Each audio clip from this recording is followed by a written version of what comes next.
हालात के आगे आप लोगों ने घुटने टेक लिए हैं।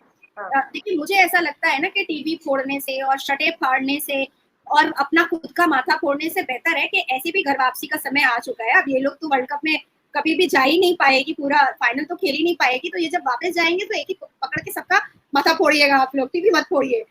आप के भीख के कटोरे में पाकिस्तान क्रिकेट की एक झोली में एक और हार बहुत बहुत मुबारक हो। बार बार नहीं कबूल कर रही। नाम सुन करके आपके पाकिस्तानी खिलाड़ी डर गए कि ये भी भारत का है शायद। भैया वो भारत का नहीं है, डरने की बात नहीं थी। मुझे पता है भारत तेरा बाप है, लेकिन डरने की बात नहीं थी। वो भारत का नहीं है, उसके पूर्वज भारत के। भारत की धरती पे पाकिस्तान को हराने का एक अलग ही मजा है, एक अलग ही मजा है। और उन्होंने अब देखिए भाई, कोई साउथ अफ्रीका कह रहा है, कभी कभी अफगानिस्तान कह रहा है, कभी इंग्लैंड कह रहा है, तो इसमें हम क्या कर सकते हैं? कभी ऑस्ट्रेलिया कह रहा है, तो इसमें हम क्या कर सकते हैं? हम तो कुछ भी नहीं कर सकते। मतलब इंसान नुमा जानवर है, 8 केजी मटन पे ठूस लेता है, खाते खाते ऐसे ताली बजा देता है। आपका बाबर आजम एक जोकर है, इसके अलावा कुछ नहीं है। He is nothing, he is just a joker.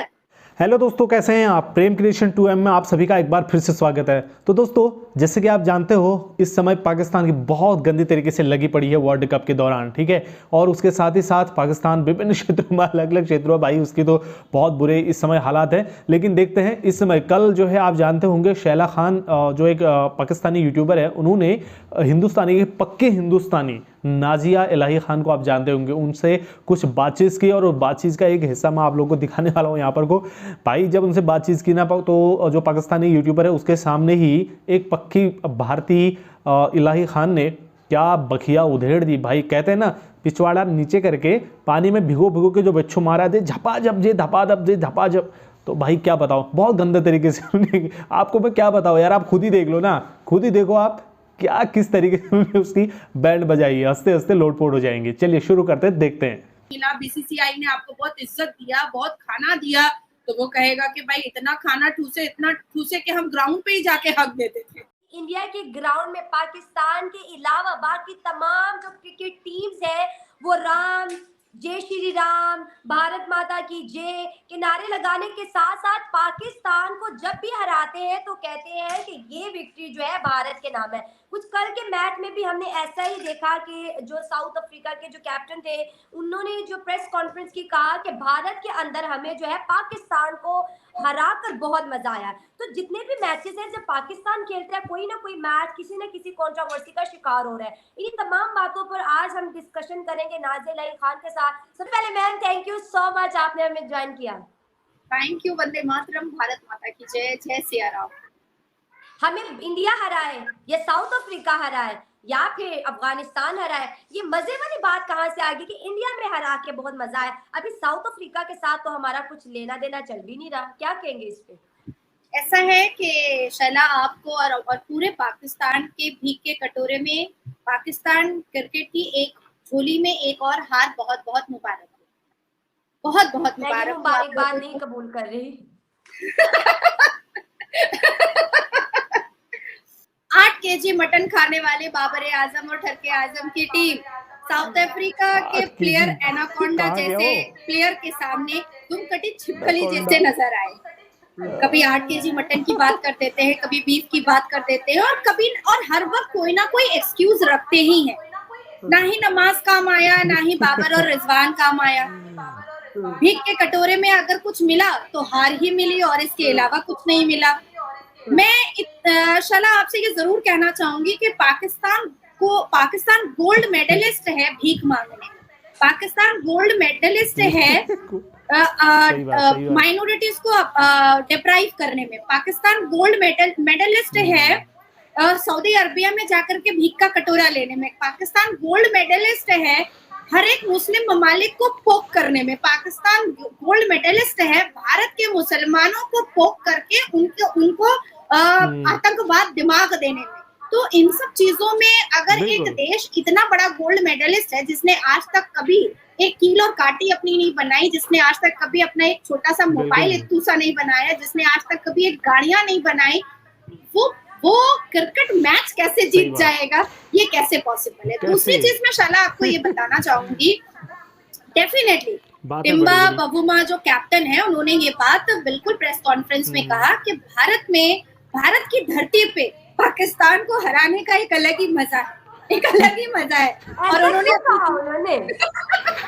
अब देखिए भाई, कोई साउथ अफ्रीका कह रहा है, कभी कभी अफगानिस्तान कह रहा है, कभी इंग्लैंड कह रहा है, तो इसमें हम क्या कर सकते हैं? कभी ऑस्ट्रेलिया कह रहा है, तो इसमें हम सही हम बात, क्या कर हमारा सकते क्या हैं? हम रोल तो है कुछ भी भाई, नहीं कर हमारा सकते। क्या रोल है? हम तो भाई अदर इज्जत कंट्री दे भी रहे हैं, तुम्हारे बारे मान में दे नहीं रहे हैं, सोचते, मर्तबा हमारा दे क्या रहे रोल है हैं, इसमें? हम अच्छा खाना दे रहे हैं, 8 केजी मटन मांग रहे थे, हमने वो भी दिया, बिल्कुल। सारी चीजें तो दी। तुम्हारे मतलब खाने पीने इंसान में, तो तुम्हारी जानवर डिसीजन है, में 8 केजी बोलो। मटन पे ठूस लेता है। नहीं, हमारे पाकिस्तान वाले कह रहे हैं भारत बहुत अमीर है, उसने सारे जितने भी क्रिकेट प्लेयर्स आए हैं, जितनी भी टीम्स है, सबको अरे पैसा दिया हुआ है, भाई, मीडिया को भी पैसा दिया हुआ है। इससे हर कोई आपकी अच्छाई कर रहा है, हमने पैसा नहीं दिया, हमारी बुराई कर रहा है। इस बात को आप कैसे क्लैरिफाई करेंगे? देखिए, ये जो आप लोगों के मुंह पर और पाकिस्तान के सरकार और अवाम के मुंह पर हर वक्त रहता है ना कि भारत साजिश करता है, हम हाँ, क्या, हमारा कोई काम धाम नहीं है, हम उठते बैठते सोते जागते हम साजिश करते रहते हैं। मैं दूसरी चीज आपको बताती हूँ, नाचने जाना ब्लेम आगे गेम टेढ़ा। जो होता है ना, वो बहुत ही घटिया गेम होता है। ब्लेम गेम कभी भी अच्छा नहीं होता है। इस पर मैं आपको विस्तार में बताना चाहूंगी कि देखिए, इस्लाम की दावत देने से और नमाज पढ़ने से और खुतबा देने से और जिहादी सेंटेंस या स्टेटमेंट देने से कभी भी कोई कहीं पर कोई जीत नहीं होती है। आपको पहले ये समझना पड़ेगा आपके खिलाड़ियों को कि वो खेलने आया है ना मौलवी बनने आया है।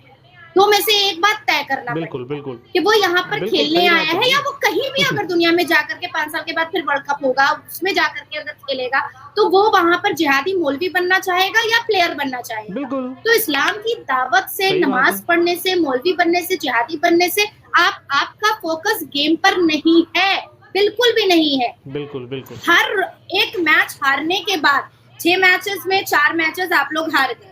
हर एक मैच हारने के बाद जब भी बाबर आजम और ठरके आजम से इंटरव्यू पे बात किया जाता है, तो वो बीसीसीआई को ब्लेम गेम करता है, ब्लेम गेम्स के द्वारा अपने आप को सेव करने की कोशिश करता है। अब नाचने तो वो जाने ये आगे टेढ़ा, भी यही कह तो होता देगा है, नाचने पाकिस्तान जाने आगे जाकर टेढ़ा। के कि भाई भारत बिल्कुल ने हमको वीजा ही क्यों दिया बीसीसीआई ने, ना हम आते ना हम हारते।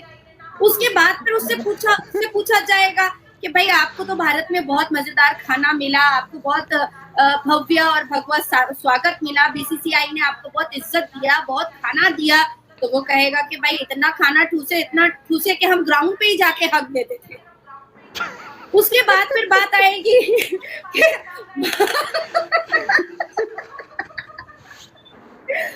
उसके बाद फिर बात अरे आएगी भाई, कि भाई बाबर आजम को जब भी कोई फॉरेनर जो रिपोर्टर होते हैं, कोई आजम वो ना जब भी यार सवाल भाई। करते हैं तो वो प्रेशर में आ जाता है। भाई रिपोर्टर तो बिल्कुल कोई भी प्रेशर किसी में भी जाता देश है। का हो सकता है ना, कोई अरबी देश का हो सकता है, कोई डाइजिंग अफगानी देश का हो सकता है, कोई तुर्की देश का हो सकता है, कोई इंग्लिश देश का हो सकता है। आपसे बाबर आजम से जब भी अंग्रेजी में बात किया जाता है, कोई रिपोर्टर पूछता है, वो आ जाता है प्रेशर में। फिर वो बीसीसीआई को ब्लेम कर देता है कि अरे मुझे प्रेशर में डालने के लिए ही बाबर आजम से जानबूझ करके अंग्रेजी में बात किया गया और इसी प्रेशर की वजह से मैं फिर ग्राउंड में गया और मैं फिर हक दिया। भाई साहब, तुम हर बात में प्रेशर में क्यों आते हो? तुमको लेकिन ऐसा ये क्या है? हाँ, लेकिन बाबर आजम की अगर बात की जाए, सारा का सारा उसके ऊपर ब्लेम आता है। बहुत से लोग इस चीज को डिनाई करते हैं कि भाई टीम वर्क नजर नहीं आ रहा। अगर हम देखें तो 270 और 271 की जो ये जंग रही है कल, उसमें पाकिस्तान नो डाउट अच्छा खेला है, 1 विकेट से जो है वो जीता है साउथ अफ्रीका। लेकिन यहाँ पर बात आती है, एक और क्रिकेटर बहुत ज्यादा हाईलाइट हो रहे हैं, उनका नाम है केशव महाराज। उनके बैट्स की भी वीडियो बहुत ज्यादा हाईलाइट्स हो रही है। इसके साथ जैसे वो जीता, उनका जो एग्रेशन है वो बहुत ज्यादा वायरल हो रहा है। तो पाकिस्तान और इंडिया के मैच में भाई एग्रेशन गुरु है देखना तुम्हारा समझ वो। आता है, अफगानिस्तान और मान लो इस पाकिस्तान बात को। खेले समझ आता है। ये साउथ अफ्रीका और पाकिस्तान के मैच एंड होने में जो एग्रेशन उनका आया, जो केशव महाराज का, तो क्योंकि कहा जा रहा है कि वो सनातनी है, वो भारत को बहुत ज्यादा पसंद करते हैं, भारत को जो उनके कल्चर से बहुत ज्यादा कनेक्टेड है, तो उनके ये एग्रेशन पे आप क्या कहेंगे? देखिए शैला, आप लोगों को अफगानिस्तान से हारना भी पसंद नहीं आया था, पर अब आप लोग हालात से मजबूर हो चुके हैं, तो कह रहे हैं कि ठीक है समझ में आया। अफगानिस्तान से हार के भी समझ में आ गया, भारत से हार के भी समझ में आ गया। हालांकि समझ में भी नहीं आ रहा था आप लोगों को और बर्दाश्त भी नहीं हो रहा था, नहीं आता लेकिन है, अब नहीं आता है इन्हें समझ में हालात भाई, के आगे बिल्कुल आप नहीं लोगों ने आता है। घुटने टेक लिए हैं। देखिए मुझे ऐसा सही लगता है ना बात। कि टीवी फोड़ने से और शटे फाड़ने से और अपना खुद का माथा फोड़ने से बेहतर है कि ऐसी भी घर वापसी का समय आ चुका है। अब ये लोग तो वर्ल्ड कप में बिल्कुल, कभी भी बिल्कुल। जा ही नहीं पाएगी, पूरा फाइनल तो खेल ही नहीं पाएगी। तो ये जब वापस जाएंगे तो एक ही पकड़ के सबका माथा फोड़िएगा आप लोग, टीवी मत फोड़िए। आपने अभी बहुत अच्छी बात कही है केशव महाराज। कल के मैच में साउथ अफ्रीका की जर्सी ग्रीन थी। बाबर आजम और ठरके आजम की टीम ने टॉस जीता। पहले क्या किया, बैटिंग स्टार्ट करी। सोचा कि अगर ये एनोकोंडा लोग को दे दूंगा तो ये साउथ अफ्रीका वाले तो 400 रन बनाएंगे और हमारा तो आंकड़ा 150 से आगे है ही नहीं। पाकिस्तानियों का आंकड़ा तो 150 से आगे है ही नहीं। एक्सक्यूजेस में क्या देते हैं आपके मेन स्ट्रीम मीडिया वाले कि लो कर लो बात, फीचर्स अच्छे नहीं है तो ये अच्छा नहीं है तो वो अच्छा नहीं है, सब ब्लेम। अब इसमें क्या हुआ कि जर्सी भी ग्रीन और सामने भारत का कोई खिलाड़ी भी नहीं। अब अफगानिस्तान के वक्त क्या हुआ था कि ब्लू जर्सी थी तो आपके खिलाड़ी डर गए थे कि कहीं ये भारत वाले तो नहीं है, सिर्फ मुंह अलग है, तो खेल नहीं पाए थे। अब यहाँ तो ग्रीन ग्रीन जर्सी, एक डार्क ग्रीन और एक लाइट ग्रीन। अब जैसे ही अंत में केशव महाराज जो है सामने आए, इनका नाम सुन करके आपके पाकिस्तानी खिलाड़ी डर गए कि ये भी भारत का है शायद। भैया वो भारत का नहीं है, डरने की बात नहीं थी। मुझे पता है भारत तेरा बाप है, लेकिन डरने की बात नहीं थी। वो भारत का नहीं है, उसके पूर्वज भारत के। अब क्योंकि पाकिस्तान को पता है कि वो इस्लाम को आप पहले मानता है, तो इसलिए वो अपने देश के लिए खेल ही नहीं रहा है। दूसरी बात मैं ये कहना चाहूंगी कि बहुत पहले आपके पूर्व एक पाकिस्तानी खिलाड़ी ने जब भारत के अपोजिट खेला था और भारत को हराया था और खुद जीता था, मैं नाम नहीं लूंगी क्योंकि उनका पॉलिटिकल फिगर भी है, तो उन्होंने कहा था कि आज हम भारत से नहीं जीते हैं, आज इस्लाम जीता है। तो मैं पूछना चाह रही हूँ आपसे, तो क्या इस बार 4 बार इस्लाम हारा है? घटिया बात। क्योंकि जब आप किसी को कड़वा बोलते हो ना तो कड़वा सुनने की भी क्षमता रखनी चाहिए। बहुत जरूरत है इस चीज की। अरे ऐसा जबरदस्त इस बार दिवालिया निकला है पाकिस्तान का। मुझे ऐसा लगता है कि जो आपके पाकिस्तान क्रिकेट एसोसिएशन के चेयरमैन हैं, उन्होंने सही से इनकी तैयारी करके इनको सही से समझा बुझा कर भेजा ही नहीं था। मेरिट ही नहीं है, चाचा का बेटा, मामा का बेटा, फुफो का बेटा, किसी अफसर का बेटा तो मैच में है। जो खेलने वाले गरीब बच्चे हैं वो तो टीम से बाहर है। तो हमारे मुल्क का तो बेड़ा करप्शन है, सियासत में करप्शन, गेम में करप्शन, एजुकेशन में करप्शन, मदरसा में करप्शन, हर चीज हमारे कंट्री की करप्शन का शिकार हो गई। तो दोस्तों देखा आपने किस तरीके से जो है इन दोनों में बातचीत हुई और किस तरीके से दोनों एंकरों में बात हुई और उनकी सामने जो उनकी बखिया उधड़ी, बिल्कुल बखिया क्या उधड़ी, बिल्कुल सही बात है यार। जो जैसे करता है भाई वैसा ही भरता है, ठीक है। ये लोग जैसा करते हैं, क्योंकि देखो खेल हो रहा है, खेल के बीच में ये लोग धर्म को लेकर आते हैं, ठीक है, और उसके बाद कोई दूसरा करता है तो इनको मिर्ची लगनी शुरू हो जाती है। भाई देखो अगर तुम करते हो, तुम्हें इतनी तुम्हारे अंदर गुदा होना चाहिए कि तुम उस चीज़ को फिर कोई बैक करे तो उसको झेलो, है ना। तुम्हें मिर्ची नहीं लगनी चाहिए। अगर तुम्हें मिर्ची लगती है तो फिर उस चीज़ को स्टार्ट मत करो। क्रिकेट खेलने गए हो, जो काम करने गए हो वो काम वहाँ पर करो, उसके बाद की बात जो बाकी चीज़ें हैं वो बाद में, मैदान से बाहर, ठीक है। कोई मौलवी बन जाओ, कोई पुजारी बन जाओ, कोई कुछ भी बन जाओ। तो ये हमारा मानना था और यही बाकी लोगों का मानना भी। आपका क्या मानना है कमेंट सेक्शन में कमेंट करिए और हमारे साथ जुड़ जाओ दोस्तों। सब्सक्राइब करके हमारे साथ आप जुड़ जाइए और वीडियो को शेयर कर देना यार बाकी लोगों के साथ भी। हमें सब लोगों तक ये वीडियो पहुंचाना है। इस वीडियो में इतना ही, नेक्स्ट वीडियो में मिलेंगे। जय हिंद दोस्तों।